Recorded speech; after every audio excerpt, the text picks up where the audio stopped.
This short video is about the LUMEN Curriculum, what it is, and how we hope it can be useful to you. So you might be thinking, why another set of mathematics teaching resources? The world is awash with maths teaching resources.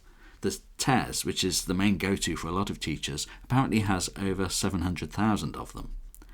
There's a huge ocean of maths teaching resources out there, and so what's our excuse for creating yet more? Is that really what we should have been spending our time and energy on? And some of the resources out there are of exceptionally high quality and have been very influential in our work. If you go fishing in this huge sea of resources, you can find some wonderful stuff. Oh look, there's something from the Shell Centre, the work of Malcolm Swan, Hugh Burkhardt and others, amazing resources that have been an inspiration to us. Oh look, there's the School Mathematics Project, SMP, a wonderful scheme of textbooks that are currently being refreshed at the University of Southampton under Christian Bockhove. Oh look, there's something from Enrich, a superb website full of rich mathematical tasks. There's something from the amazing Don Stewart, who had such a gift for designing mathematical tasks. And don't forget all the wonderful things that there are from ATM and MA, fantastic teaching resources.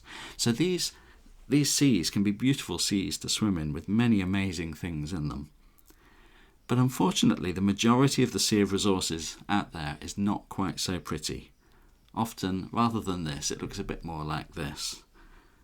If you go fishing there, you may not like what you'll find. And so this is a big problem for teachers, trying to sift out the diamonds from the glass. Busy teachers sitting up late at night trying to find high-quality resources for their lessons the next day, but really they're faced with an impossible task. Even if you can find a collection of great resources, I come back again and again to this. A collection of great resources is not the same as a great collection of resources.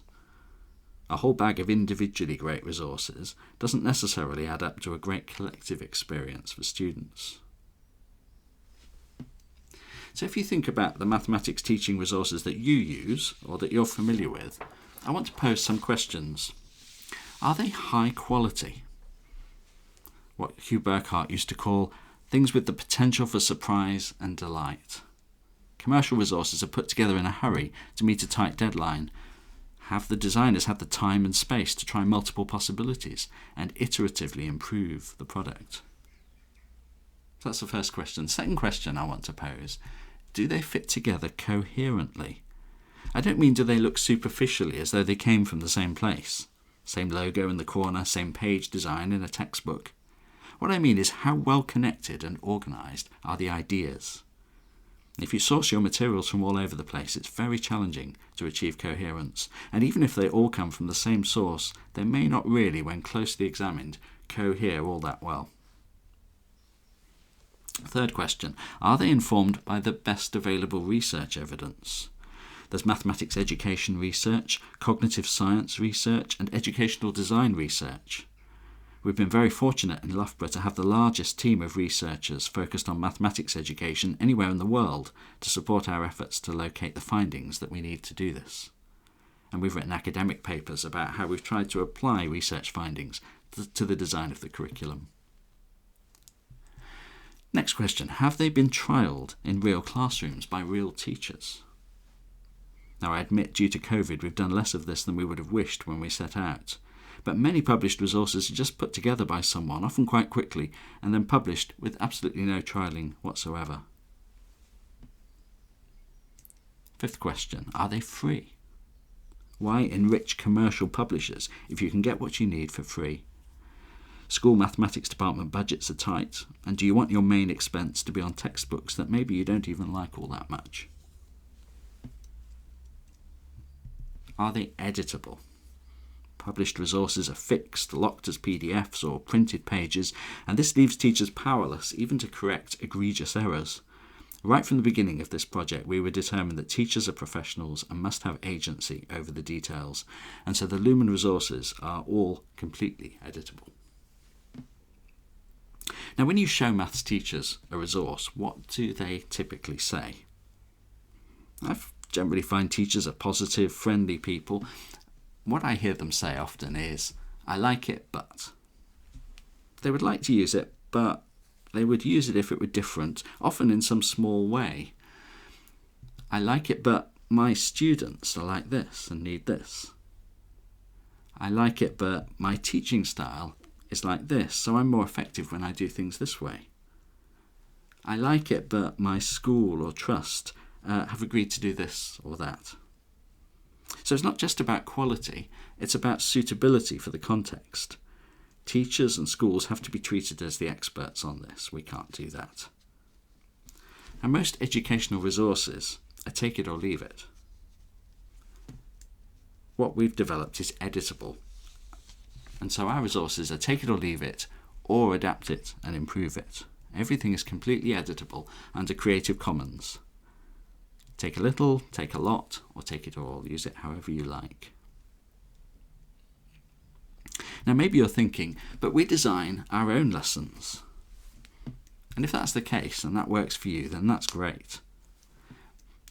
But why start with a blank sheet of paper? If you're going to design things yourself, isn't it better to start with something that's already, hopefully, pretty good and make it better?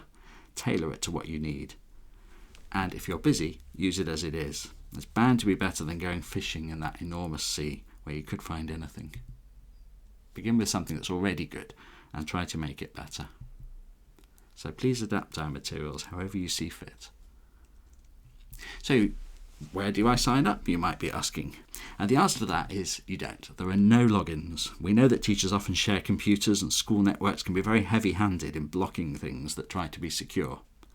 Teachers don't have time for friction when they want to access things, and so we've kept it as simple as possible. No login. Similarly, we've used MS Word. It might be a questionable choice. Bespoke publishing software gives you lots of nice bells and whistles, but it's either unavailable or unfamiliar to most teachers if they want to start doing editing. And so we've gone with good old MS Word. We've tried to make it look like it hasn't been made in Word, but it has. And if PDF works better for you, then that's also available. And of course you can paste from either of those into PowerPoint if that's your preference. We've actually used the comment feature in Word for notes to the teacher and for answers, and so it's easy to toggle that on or off in the review tab, so you can turn it off so that none of that's showing if you're displaying it on a screen, but you can turn it back on when you want to look at things. So whatever the school's preference is, you can print or display on a screen. If you're displaying on a screen, inserting a page break immediately before the thing you want to display will put it nicely at the top of the screen. As I've said, you can alter these materials however you like, and one exciting possibility from my point of view is to do some A/B testing in your setting. In other words, try things one way or another way with different classes. You've got complete autonomy. For example, we use colour purposefully in some of the units, but maybe that's not effective, or maybe you don't like that. You can easily select all and change everything to black. But perhaps you could try it both ways with different classes, see what happens.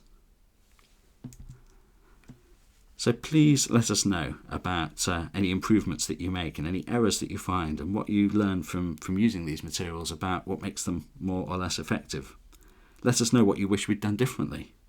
It's really important to us because we have no login, we can't track who's using what, and so if we want more funding to do other key stages, then we really need to get feedback to show usage. So just letting us know that you're using it is really helpful. But if you can let us know about errors, we can fix those really quickly and easily and put a new version up on the website. Now I want to say something about coherence. It's something we've thought a lot about as we've been working on this design. It's one thing to design a nice lesson or even a nice sequence of lessons, but to design an entire curriculum means that you're taking a different perspective, and sometimes a really nice lesson doesn't make the cut, not because there's anything necessarily wrong with it in itself, but because it doesn't fit well with the broader choices that have been made. And we've written about this in some of our articles. As I've mentioned earlier, a collection of great resources is not the same as a great collection of resources, and we've been trying to produce a great collection. We found Leslie Dietike's work on story coherence really helpful.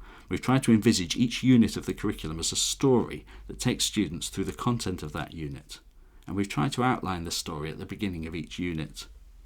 We've said much more about this in our papers and articles that are all available on the Lumen website. So that's enough theory. What does it actually look like? Well, I want to take you through just a few examples and some of the features that might be of interest. We've tried to make the materials easy to read and pleasant to look at. We've used images where they support the learning, but avoided redundant pictures that are just distracting. We have lots of discuss boxes, which are intended for the teacher to use with the whole class, with students possibly responding on mini whiteboards. These are interspersed with try this boxes, which students can work on independently. We use a fixed set of diverse, friendly student characters throughout the materials. These characters often model being wrong. We want the real students to see that making mistakes is okay, and mistakes are something to learn from. Often the fictional students disagree with things, and the real students have to sort it out. Often the fictional students do things in different ways, and the real students have to make sense of what they've done and decide which approach they prefer in different situations, and explain why. A big theme throughout the entire curriculum is the number line. This is our primary representation. We've written in detail about why we use this in preference to other common representations of number, and we argue for the advantages of a single main representation of number, rather than lots of switching about. The number line gradually gets extended from natural numbers to integers to real numbers. And here we see the introduction of negative numbers as a choice. If we want to carry on counting backwards past 0, then we better invent some more numbers. We see multiplication as a stretching of the number line.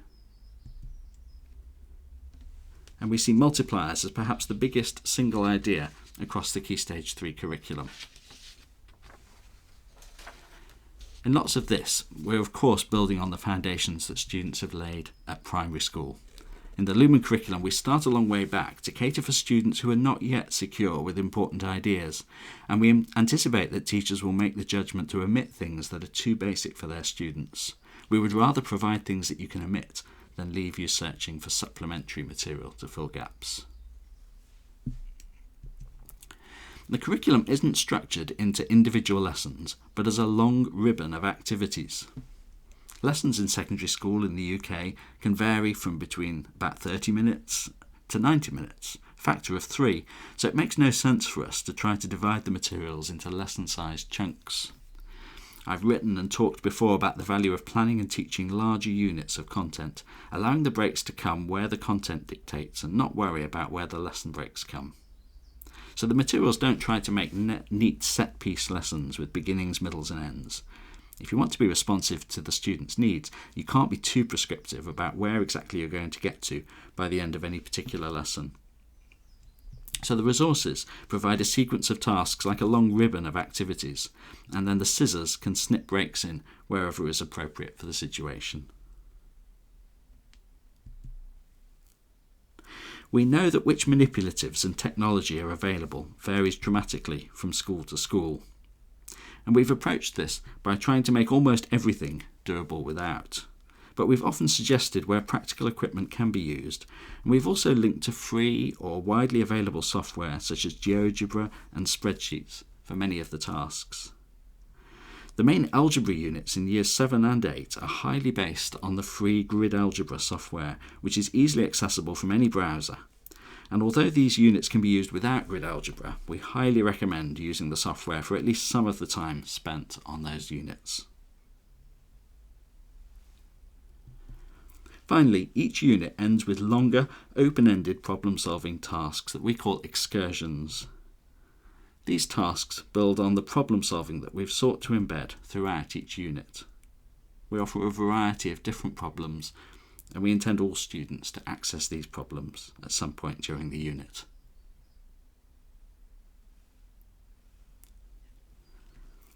So, how do I access the LUMEN curriculum? Well, you just go to the LUMEN website and one click should take you to everything that you need. Please give us feedback. It's very quick and easy for us to correct errors, and we really want to know how people are using it and what you think. I want to end by giving credit to the team behind all of this. It's their hard work over the last few years that has got us here. Thank you to them very much indeed, and thank you to you for listening.